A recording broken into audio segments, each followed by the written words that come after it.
Hello friends, welcome to pro MGK.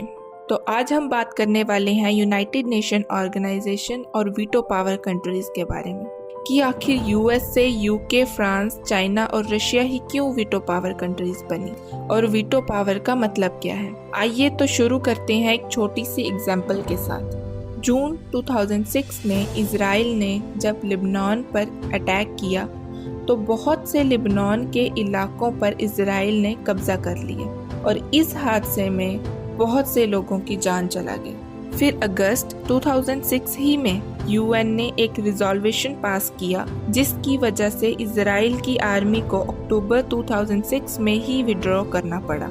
इस example को देखकर हमें पता चलता है कि यूनाइटेड नेशन ऑर्गेनाइजेशन कितना जरूरी है। तो बात है 1918 की, जब फर्स्ट वर्ल्ड वार ख़त्म होती है।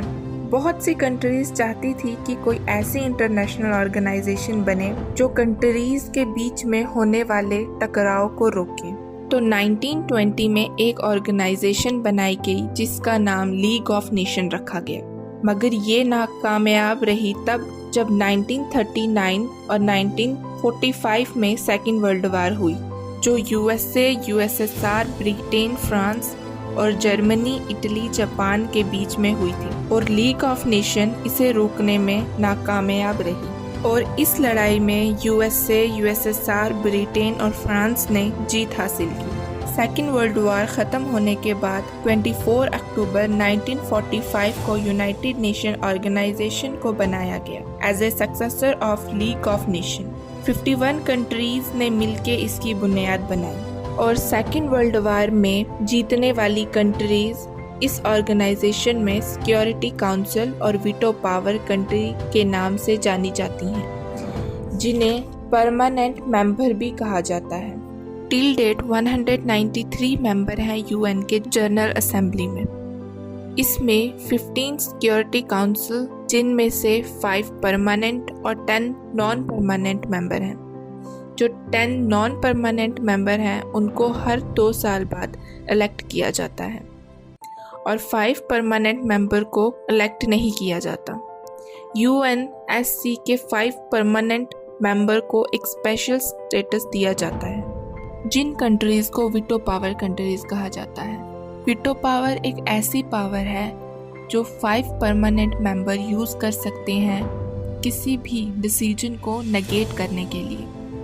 अगर ये किसी भी डिसीजन को नेगेट कर लें तो वो डिसीजन पास नहीं हो सकता यूएन जनरल असेंबली में। यूएसए, यूके, फ्रांस और रशिया तो विनर थे सेकेंड वर्ल्ड वार के, लेकिन चाइना को परमानेंट मेंबर क्यों बनाया गया? 1971 में इंडिया को चुना गया था परमानेंट मेंबर की सीट के लिए। जी हाँ दोस्तों, लेकिन हमारे प्राइम मिनिस्टर पंडित जवाहरलाल नेहरू जी ने मना कर दिया और परमानेंट मेंबर की सीट चाइना को देने के लिए बोला। ऐसा इसलिए कि जो देश वीटो पावर होते हैं उन देशों को यूनाइटेड नेशन ऑर्गेनाइजेशन में भारी खर्चा करना पड़ता है और आज़ादी के वक्त इतना मनी एक्सपेंस इंडिया अफोर्ड नहीं कर सकता था। पंडित जवाहरलाल नेहरू जी चाहते थे कि परमानेंट मेंबर की सीट किसी एशियन कंट्री को मिले, तो उन्होंने चाइना को चुना। वेल गाइस, आपको क्या लगता है? अपना सजेशन कमेंट में ज़रूर शेयर कीजिए और वीडियो को लाइक, चैनल को सब्सक्राइब करना ना भूलें।